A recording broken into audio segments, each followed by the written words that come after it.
এক পিসাবের বাড়ির ঘর পড়ে পড়ে ভাব, পিসাবের স্ত্রী বলতেছে ঘরের থেকে বেরোই এই পাশে দুইখান পেলা বাঁধান। পেলা কয় তো বাঁচতে বাঁধায় ফিন্নে কয় মগদিক পেলাও কয়। তো পিসাব ঘরের থেকে বেরোইয়া ঝড় যেদিকে আসতেছে পেলা সেই দিক দিয়ে বাঁধাইছে। বাঁধাতে হবে তো উল্টো দিক, যে দিক দিয়ে ঝড় সেই দিক দিয়ে পেলা বাঁধাইছে। বউ কয় যে তোমার কি বুদ্ধি আছে, তুমি একের বাতাসে ফিরে হয়ে গেছো। ঝড়ও যেদিকের পেলাও সেদিকের, যে কয় মিনিট পরে পড়তো সেই কয় মিনিট আগে পড়বে তোমার ঠেলায়। তো পিসাব কয় আরে পাগল, আল্লাহ যদি ঝড় দিয়ে আমার ঘর ফেলানোর সিদ্ধান্ত নেয় তাহলে আমার এই দুইখান বাঁশের পেলায় কি ঠেকাতে পারবে? যেহেতু ঠেকাতে পারবে না, কাজে আমি আল্লাহর উল্টো করতে পারবো না, আমি আল্লাহর সাথে ওই বেসতে সহযোগিতা করি। আল্লাহ যেদিকে আমিও সেই দিকে পেলা ওই পাশেই বাঁধাবো। তা আমরাও আল্লাহর পক্ষে, বরঞ্চ সন্তুষ্ট হবেন, খুশি থাকবো যে কোনো এলাকায় যদি প্রয়োজন পরিমাণ বৃষ্টির প্রয়োজন হয় অথচ কারণবশত বৃষ্টি নামতেছে না, আচানক যদি সেই এলাকায় বৃষ্টি দেখেন তাহলে কি বুঝতে পারবেন জানেন? জিবরিল আলাইহিস সালাতু ওয়াস সালামকে নবী পাক জিজ্ঞেস করছে, ভাই জিবরাইল, মানুষকে মানুষে ভালো কিছু দিলে মানুষে খুশি হয়, আর খুশির প্রকাশটা ভাষা দিয়ে হোক আর তার চেহারায় হোক প্রকাশ পায়। আপনি আমাকে লাখখানিক টাকা দিলে আমি একটু খুশি হব, খুশির অবস্থাটা তাৎক্ষণিকভাবে চেহারার ভিতরে প্রমাণ হয়, চেহারার ভিতরে হাসি হাসি ভাব। সাথে সাথে কিছু ভাষাও দেব চমৎকার, একেবারে উপযুক্ত সময়, আপনার মতো বান্ধব জগতে কে আছে ইত্যাদি কইয়া আমি শুকর আদায় করি। তো আল্লাহ তাআলা যদি মানুষের কোনো আমলের পর খুশি হয়ে যায় তাহলে আল্লাহ তাআলা প্রকাশ করেন কি দিয়ে?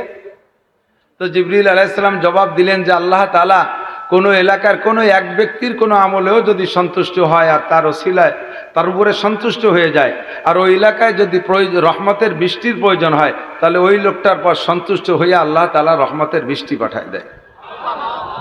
কয়েকদিন যাবৎ প্রচণ্ড গরম, আজকেও কি গরম, সারাদিন অসহ্যনীয় গরম। হতে পারে আজকের মাওলানা আলী আহমদ সাহেব সহ এই এলাকার জনগণের কোনো আমলকে আল্লাহ তাআলা পছন্দ করেছেন বিধায় কিছু হলেও বৃষ্টি দিয়ে আমাদেরকে ঠান্ডা করে দিয়েছেন, বলি আলহামদুলিল্লাহ। এসে গেল বলে নেই, সাথে মাঝে মাঝে বলেও থাকি, সবই কত আপনাদের জানা কথা। তাহলে প্রথম হলো আল্লাহ সন্তুষ্ট হলে কি দেয়? বৃষ্টি দেয়। কি দেয়? তা আল্লাহ আপনাদের পর সন্তুষ্ট হয়ে বৃষ্টি দিয়েছেন, আপনারা কি বৃষ্টির পর অসন্তুষ্ট থাকবেন? খুশি হয়ে বলি আলহামদুলিল্লাহ। বৃষ্টি তো সারা দেশেই প্রয়োজন, সব জায়গায় কম বেশ মাহফিল। হযরত মাওলানা আরিফ বিন হাবিব সাহেব দিনের বেলা মাহফিল করেছেন ফকিরহাট। ফকিরহাট আল্লাহরা দোয়া করেছে আল্লাহ যেন বৃষ্টি না হয়। সন্ধ্যের পরে মাহফিল করতে গেছে আর এক জায়গা, তারা দোয়া করতেছে আল্লাহ যেন বৃষ্টি না হয়। এখন মাহফিল করবে এই জায়গা, আপনারা দোয়া করতেছেন আল্লাহ যেন বৃষ্টি না হয়। আবার কালকে আর এক জায়গা মাহফিল, তারাও দোয়া করতেছে আল্লাহ বৃষ্টি না হয়। ডেলি মাহফিল আল্লাহরা দোয়া করে বৃষ্টি না হয়, তাই হবে কবে? তা বৃষ্টি কি হবে না? এখন ধরে নেব যাদের মাহফিল আল্লাহ কবুল করছে তাদের ওসিলায় সেই এলাকায় বৃষ্টি হবে, বলেন আলহামদুলিল্লাহ। ভাই জিবরাইল আল্লাহ তাআলা যদি ওই লোকটার উপরে আরো খুশি হয় তাহলে কি দেয়, কি প্রকাশ করে? কয় যে আল্লাহ তাআলা ওই লোকটার একটা কন্যা সন্তান দান করে। কোন সুবহানাল্লাহ। তাহলে মাইয়া হওয়া কিসের লক্ষণ? আল্লাহ পাকের সন্তুষ্টির লক্ষণ, বলেন না আলহামদুলিল্লাহ। যাকে ঘর ভরে গেছে মাইয়েতে তারা তো আলহামদুলিল্লাহ বলতে রাজি না।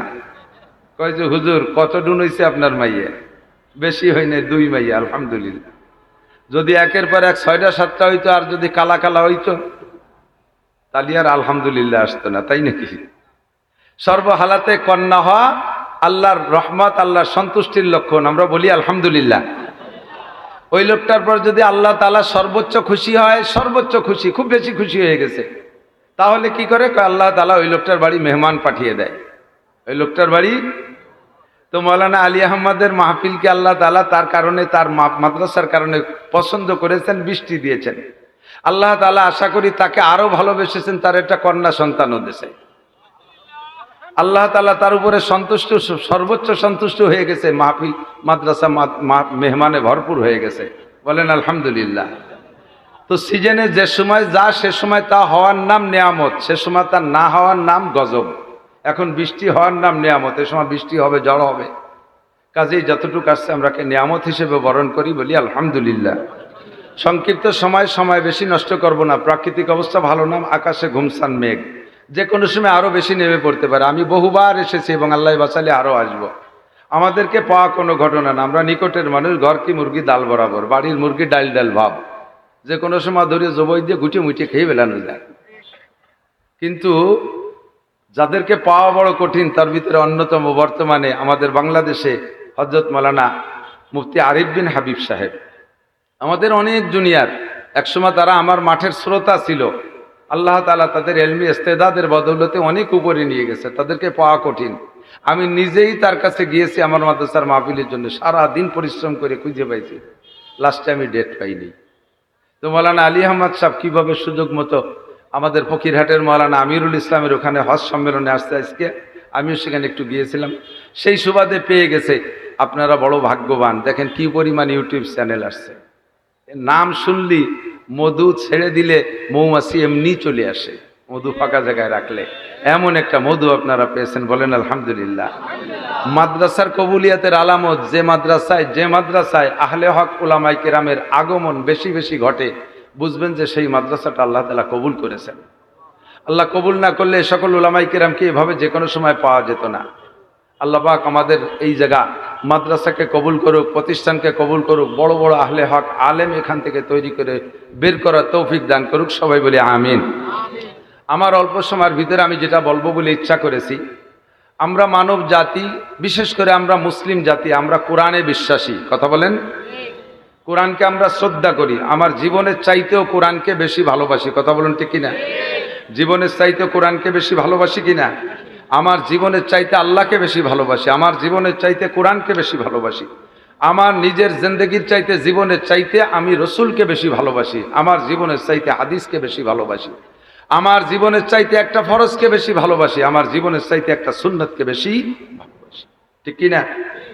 তো আমাদের মুসলমানদের আকীদা, আমাদের আদর্শের গাইড, আমাদের আদর্শের শিক্ষা সিলেবাস, মানব জাতির মানব জাতির শিক্ষা সিলেবাস হলো আল কোরআন।